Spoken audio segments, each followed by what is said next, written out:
আসসালামু আলাইকুম everyone, welcome back to my channel Mukti's cooking world.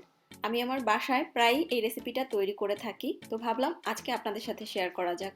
কোনো ধরনের মশলা কষানোর ঝামেলা ছাড়া হাতে মাখা মশলা দিয়ে এই চিকেন কারিটা আমি করে থাকি। খুবই সহজ বাট খেতে খুবই মজাদার। আশা করছি রেসিপিটা ভালো লাগবে, তো চলুন দেখে নেওয়া যাক।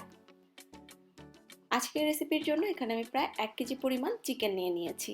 চিকেনগুলো আমি রেগুলার কাট করে কেটে নিয়েছি। আপনারা আপনাদের পছন্দ মতো এখানে চিকেনের সাইজটা ছোট বড় রাখতে পারবেন।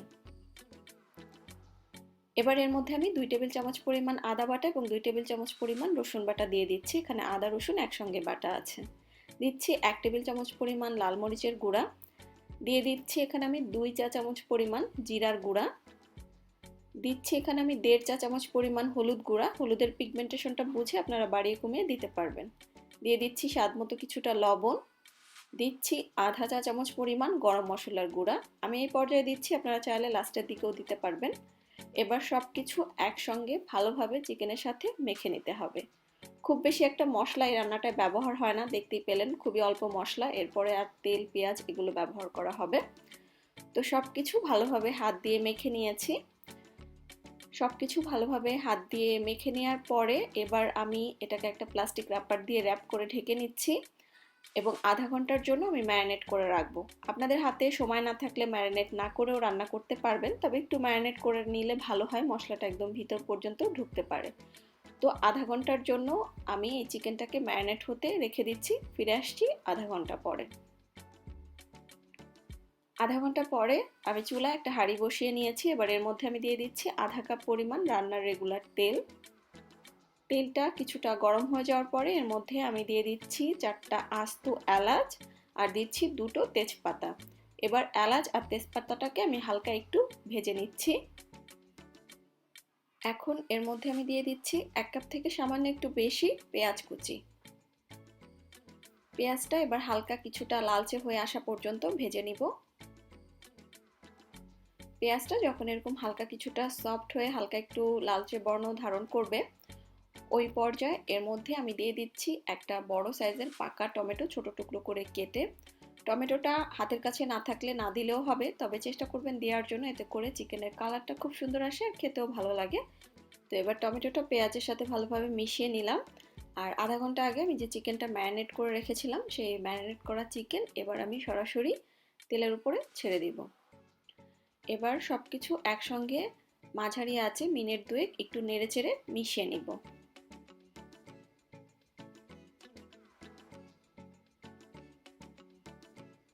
সবকিছু ভালোভাবে মিশিয়ে নেওয়ার পরে এবার আমি চিকেনটাকে ঢাকনা দিয়ে ঢেকে দিব এবং চুলার আঁচটা মিডিয়াম লোতে থাকবে। মিডিয়াম লো আছে আমি 5 থেকে 7 মিনিটের মতো অপেক্ষা করব চিকেন থেকে পানিটা উঠে আসা পর্যন্ত।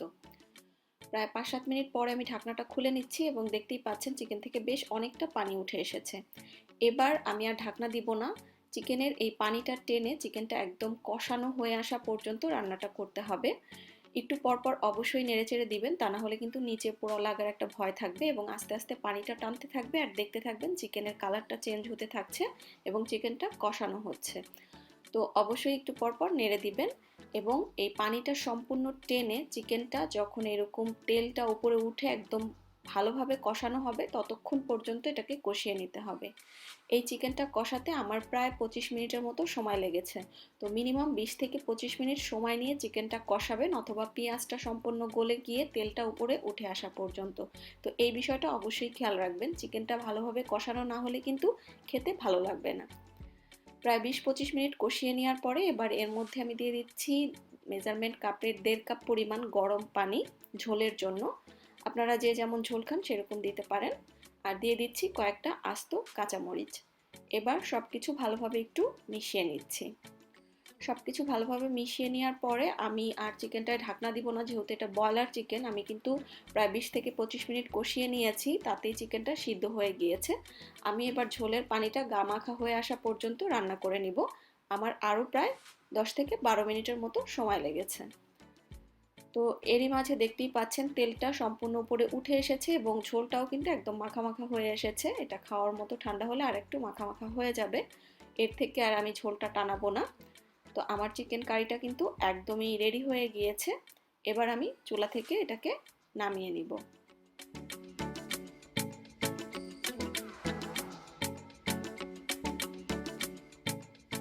আর এই তো এরই মাঝে তৈরি হয়ে গেল একেবারেই ঘরোয়া মশলায় খুবই সিম্পল একটা রেসিপিতে চিকেন কারি। আপনারা এই রেসিপিটা ট্রাই করে দেখতে পারেন, ইনশাল্লাহ ভালো লাগবে এটুকু বলতে পারি। রুটি, পরোটা, ভাত, পোলাও যে কোনো কিছুর সাথেই পরিবেশন করতে পারবেন। আশা করছি রেসিপিটা ভালো লেগেছে। তাহলে আজকের মতো বিদায় নিচ্ছি। আল্লাহ হাফেজ।